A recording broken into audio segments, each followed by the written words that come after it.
दोस्तों, हिंदुस्तान के मशहूर और मारूफ ब्रॉडकास्टर अमीन सयानी हमारे साथ मुंबई से जुड़ चुके हैं। अमीन साहब, आदाब। आदाब भैया, आदाब। आपका बहुत बहुत स्वागत है। आज का प्रोग्राम समर्पित है राजेश खन्ना के नाम। राजेश खन्ना साहब के साथ बहुत सारी यादें जुड़ी हैं आपकी। पहले तो मैं इतना बता दूं कि जब उनका इंतकाल हुआ तो मैं चाहता था बहुत कि स्मशान घाट पहुंचूं, लेकिन इत्तेफाक से तबीयत मेरी ठीक नहीं थी और मेरा बेटा गया मेरी तरफ से वहां, लेकिन अफसोस कि वो अंदर घुस ही नहीं पाया क्योंकि इतनी भीड़ थी कि मैं क्या अर्ज करूं। और मतलब ये इससे पता चलता है कि राजेश खन्ना की यादें और उनका प्रेम अब तक लोगों के दिल में बसा हुआ है। मैं उसके बाद उनके चौथे पर गया था, कंडोलेंस मीटिंग थी और वहाँ कई लोगों से मुलाकात की। सबके चेहरे उदास थे और एक गजब की चीज़ भी मैंने सुनी वहाँ। राजेश खन्ना की अपनी आवाज़ में एक इंटरव्यू उन्होंने दिया कि किस तरह, वो ये पता नहीं किसका इंटरव्यू था, उसमें सिर्फ राजेश बोल रहे थे। उन्होंने बताया कि किस तरह वो स्टेज की दुनिया से आए और कैसे धीरे धीरे उन्होंने तरक्की की। जी। ये स्टेज पर काम करने वाली बात जो राजेश की थी, मेरा ख्याल है वो उनकी अदाकारी को संवारने निखारने में सबसे बड़ी बात थी। वो जब आए तो एक तैयार एक्टर थे, उनको एक्टिंग सीखनी नहीं पड़ी। हाँ, फिल्मों के लिए स्टेज और फिल्म में जो थोड़ा सा फर्क होता है वो एडजस्टमेंट उन्होंने पूरी तरह कर लिया और उसके बाद तो वो अपनी अदाओं से, अपनी खास हरकतों से, अपने खूबसूरत चेहरे से, अपनी मधुर आवाज़ से वो बस बढ़ते ही बढ़ते चले गए। मैंने उनकी कई फिल्मों में काम इसलिए किया ताकि मतलब इस तरह से कि मैं पब्लिसिस्ट उसका था रेडियो पर जी। और इस लिहाज से मेरी मुलाकात कई बार उनसे होती रही। एक इंटरव्यू सिर्फ मैंने उनका किया और वो कब, जब उनकी शादी होने वाली थी डिम्पल कपाड़िया से 1973 में। खैर साल तो मैं भूल गया जी, था। जी।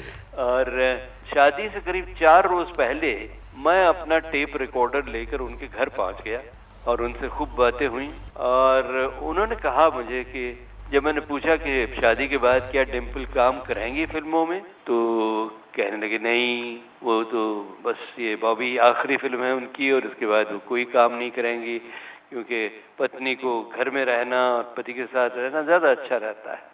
मगर और उसके बाद वो रहने भी लगी उनके साथ, 2 बेटियां भी पैदा हुई। मगर न जाने क्यों उसके बाद क्या हुआ कि बात थोड़ी बिगड़ी जी। और वही बात हुई जो कि बॉबी के गीत में बॉबी की हीरोइन डिम्पल ने कहा था अपने हीरो ऋषि कपूर से कि झूठ बोले कौवा काटे काले कौवे से डरियो, मैं महके चली जाऊंगी तुम देखते रहियो। जी। और वो चली गई महके और दोनों अच्छे कलाकार, अच्छे लोगों के बीच एक दीवार सी बन गई। इस दीवार की वजह से आखिर तक, यानी राजेश खन्ना के आखिरी दिनों तक ये दोनों अलग रहे और जब वो बहुत बीमार हुए, हॉस्पिटल में आना जाना शुरू हो गया, तो एक अच्छी पत्नी की तरह डिम्पल फिर उनके पास चली गई और उनकी देखभाल भी की। उनके हॉस्पिटल ले जाने लाने में, वहाँ से लाने में उनका और उनके दामाद अक्षय का बहुत बड़ा हाथ था। जी।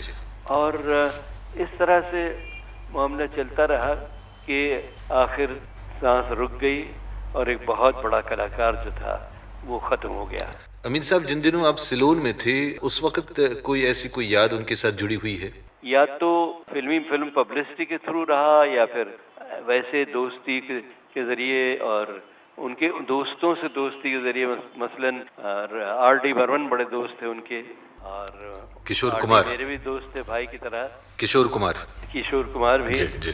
तो इन सब से मिलना और उनसे बात करना राजेश की, ये होता रहता रहा। लेकिन एक चीज़ मैं ज़रूर कहना चाहूँगा जो कि मेरे प्रोग्राम गीतमाला से ताल्लुक़ रखती है, और वो ये कि राजेश वैसे तो आते ही छाने लग गए थे और उनके गीतों ने भी धीरे धीरे काफ़ी धूम मचानी शुरू कर दी थी। लेकिन आगे चलकर जब आराधना में उन्हें किशोर कुमार की आवाज़ मिली पहली बार, तब तक तो किशोर गाया करते थे सिर्फ अपने लिए या देवानंद के लिए, लेकिन आराधना में राजेश खन्ना के चेहरे पर जब किशोर कुमार की आवाज़ गूंजने लगी, उनके लब हिलने लगे किशोर की आवाज़ पर, तो ऐसा तहलका मचा कि बस करीब करीब सभी गीत टॉप हिट हो गए।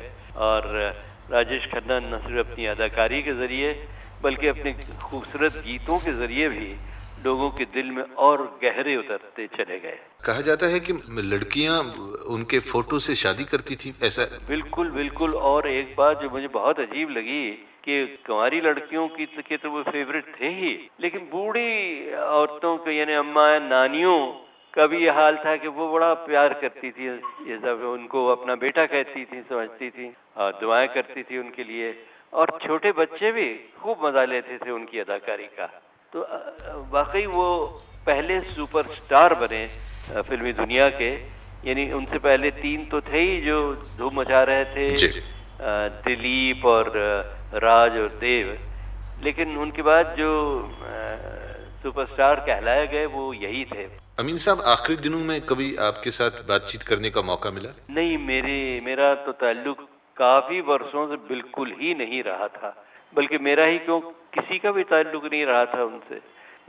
मैंने देखा, टीवी पर देखा कि एक बार वो किसी फंक्शन में आए थे और कुछ बोला था उन्होंने, और वो कविता जो उन्होंने दाग में बोली थी ना, जी जी, उसको एक नए अंदाज में जरा जोश के साथ पेश किया था। अमिताभ बच्चन कंपेयर कर रहे थे उस शो को। जी जी, लेकिन मैं कभी मिल नहीं पाया उनसे, और बल्कि वो खुद अपने दोस्तों से, अपने जान पहचान के लोगों से जरा दूर ही चले गए थे, एक हर्मिट से बन गए थे वो, और मुलाकातें लोगों की जरा कम ही होती थी।